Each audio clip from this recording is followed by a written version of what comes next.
ఒక మహనీయుడైన రామోజీరావు గారు ఈ రోజున మన మధ్యలో లేకపోవటం మన యావత్తు తెలుగు ప్రజలు చాలా విచారించదగ్గ రోజు, చాలా బాధపడే రోజు. ఎందుకంటే జీవితంలో ఆయన పడ్డ కష్టం, ఆయన చేసిన కృషి, దాని యొక్క ఫలితం ఇవాళ అనితర సాధ్యం. అయితే ఎవరు చేయలేరు.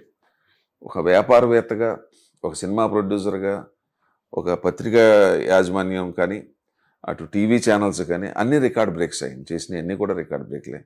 తర్వాత ఆయన ఒక మంచితనం, ఆయన యొక్క గొప్పతనం ఏంటనేది నేను ఆయన సినిమాల్లో 2 సినిమాలు హీరోగా కూడా చేశాను. ఆయన ఒకే ఒకటి, కృషితో నాస్తి దుర్భిక్షం అంటారు కదా, అది రామోజీరావు గారు.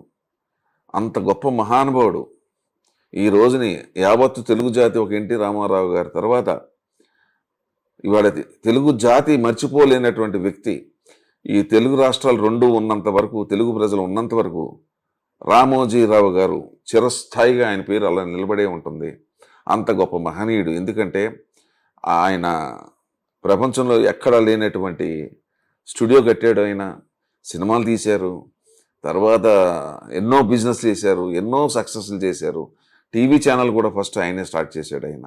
అలాగే ఈనాడు పత్రిక, దానికి కూడా ఒక ఇందాక మీటింగ్లో చెప్పినట్టు నిబద్ధత అనేది కానీ, నిజాయితీ, ఆ హానెస్టీ, ఆ సిన్సియారిటీ, ఆ డివోషన్, ఇదంతా కూడా రామోజీరావు గారిలో కనపడుతుంది. వ్యక్తిగతంగా నాకు పరిచయం. అందుకే నేను ఆ మహనీయుడు నేను ఎప్పుడు ప్రస్తావిస్తూ ఉంటాను. ఒక రామారావు గారు, ఒక రామోజీరావు గారు, ఇద్దరిని కూడా సినిమా ఇండస్ట్రీ పరంగా కాదు, బయట కూడా మనందరం కూడా ఆదర్శంగా తీసుకోవాలి. అదే ఇందాక కూడా మన మీటింగ్ మీకు చెప్పాను. ఆయన ఒక రోజు నన్ను అడిగాడు, ఆయన ఏంటి శివకృష్ణ, నువ్వు ముందు సెన్సార్ బోర్డులో నాకు చాలా ఇబ్బంది అయిపోయింది, నువ్వు చైర్మన్ అయిన తర్వాత అంతకుముందు 15 రోజులు పెట్టేది, కొద్దిగా కరప్షన్ కూడా ఉండేది, నువ్వు వచ్చిన తర్వాత 2 డేస్లో వస్తుంది అంటే నేను చెప్పాను, సార్ మాకు కూడా మంచి పేరు రావాలి కదా అన్నాను. దానికి ఎంతో ఆనందపడ్డాడు ఆయన.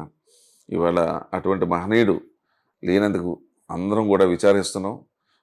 ఆ భగవంతుని ప్రార్థించేది ఏంటంటే ఆయన ఆత్మకు సద్గతి కలగాలని, ఆయన ఎక్కడున్నా కూడా ఎక్కడున్నా కూడా ఆయన ఆత్మకు శాంతి కలగాలని, ఆయనకి సద్గతి కలగాలని చెప్పి ప్రార్థిస్తున్నాను. Thank you.